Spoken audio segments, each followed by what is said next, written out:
Hi, this is Abhiram. My project is on emotion recognition in real time. So, the objective over here is to create application or a way to monitor emotions in real time, like using a webcam or, yeah, basically a webcam or something like that. So, basically, emotion recognition is a very important topic in today's world. So, emotive analytics is a mix of technology and psychology. So,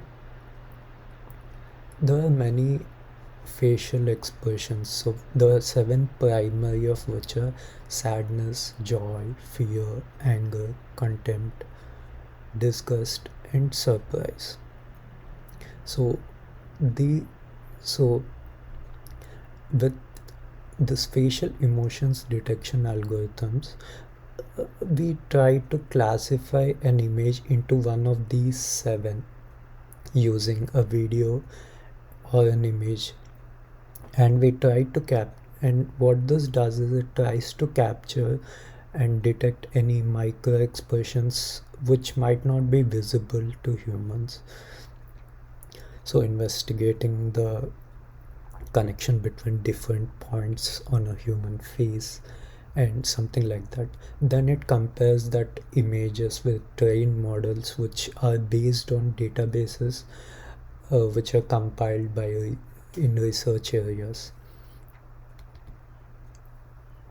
So why do we need to do this? So there are many applications for it.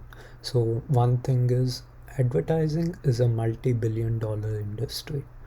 It's like not just multi-billion, it's hundreds of billions of dollars. So the entire TV industry, web, most of the web, Google, Facebook, Twitter, anything is based on advertisements.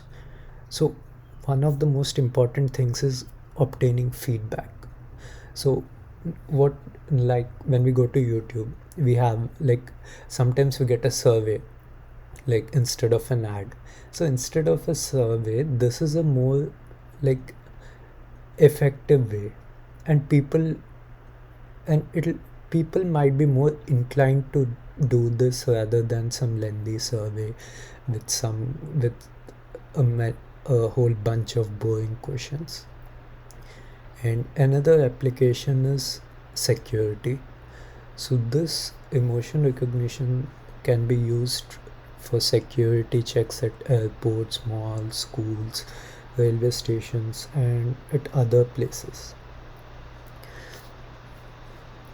And then another thing is to help people with autism. One of the issues people with on autism spectrum have is that they're unable to recognize people's emotions. So this is where this comes in handy. So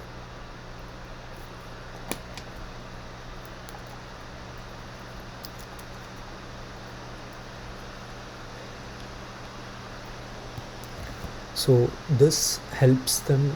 This is a way for them to know how the person in front of them is feeling. So this will be quite helpful to them. And another thing is alertness of the drivers on road. So this can be very helpful in preventing casualties in road accidents. And a major issue nowadays is deepfakes. So there are many videos which are almost similar to a real person, but they have no connection with it. It's using computers and it's generated using computers, but it looks like a real person. So detection of deepfakes is one of the most important aspects of this. So facial, even though it has so many applications, it's still at a very nascent stage. So it was 2.78 billion in 2015, and it's now 6.18 billion in 2019. So how do we recognize emotions? So one is emotion recognition in text. So uh, we can have, so when we have a text, we can search for the keywords, we can look at the what data is present, then we can compare those words and characters to our predetermined data set, existing data set. So, and another one of the advantages of text is it's there are a lot of repetition, so there's a lot of redundancy, so it becomes very light and it's easier to compress, and there is high performance, so that's one. And then audio, so it tries to analyze the vocal signs to recognize any the emotions to the audio. And video, so video, it can be pure image. For a video is basically a set of images, and it can be a combination of a video and audio, or it can also include subtitles, so there's a lot of way. And this is emotion recognition and conversation. This is very important, and it is currently being used like on social media platforms like Facebook, YouTube, Twitter. So they are trying to identify the emotions and conversations, or your posts or your uploads or whatever. And so in our program, how are we doing it? We're doing it using convolutional neural networks. So convolutional neural network is a deep learning algorithm that accepts, like let's say, a picture as an input and assigns some significance like learnable biases and weights to the various aspects of that image, and then it uses it to separate different images and to categorize them. So the amount of pre-processing needed for a convolutional neural network is considerably lower when compared to other classification organism. So while at primitive form, the filters are hand designed. With enough preparing, the CNN can become familiar with these filters and characteristics. So here's an example. Here are the different layers of a CNN. So these are different layers which are stacked one after the other, and so like you give an input and it gives an output. So a CNN architecture, a sample CNN architecture. So how is it? So it's like input, convolution, ReLU, pooling, and fully connected. So this is a basic simple one. So let's say you have an input layer of dimension 64 into 64 into 3. What does that mean? So it means that it will contain values of images where the height is 64 pixels, width is 64 pixels, and it has three colors, R, B, and G, which is the third dimension. And the calculate and the convolution layer, which so it will calculate the outputs of neurons which are connected to the local region at input, and will calculate the dot product among the words and a small region which are connected to an input volume. This will result in, let's say, a volume of 64 into 64 into 6 if 6 filters are present. So ReLU layer, it's basically an activation function, which means that if it's less than 0, it's 0. If it's greater than 0, it's if x. So that's ReLU basically. So here again the size is unchanged, and then we have the pooling layer.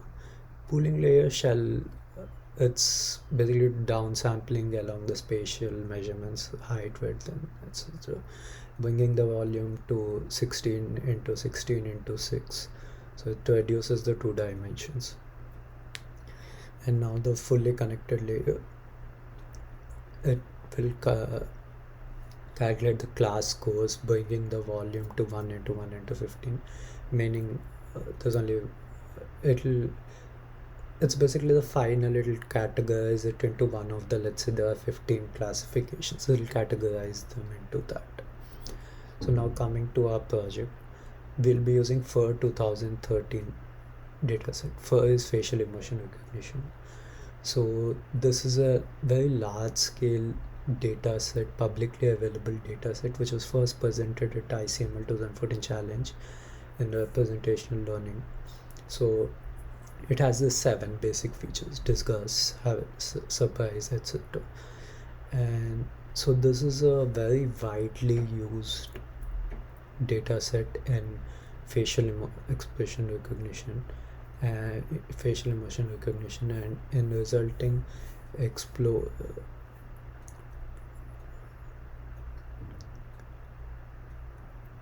so this is what we'll be using as part of our project. So these are the feelings that we'll have, and so here's a sample output. So as you can see here, so since I'm only one person, I'm using an image as a second input. So there it's showing it's angry and my expression is neutral.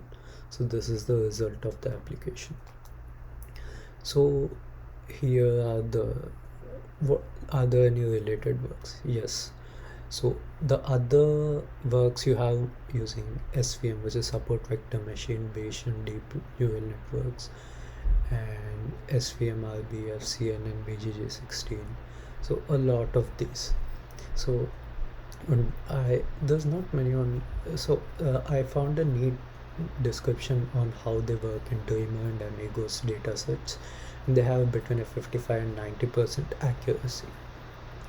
So, and another one method I found very interesting was this was from University of Aberdeen. So using CNN LSTM methodology, they tried to combine facial expression with physiological biomarkers like electrocardiogram, ECG, electroencephalogram, EEG, and galvanic skin response. So when they combined with other physiological responses, they were able to get a 99.7% accuracy. And these also had a wider range of emotions than the basic for 2013 dataset. And so our application is able to do the job with a decent accuracy. So in future this can be enhanced with more sophisticated algorithms, and it can also be linked with physiological biomarkers using wearable tech or something or of that sort, and it can have a more that will result in producing a more accurate and wider range of emotions. So now here's the demo, and that's about it. Thank you very much.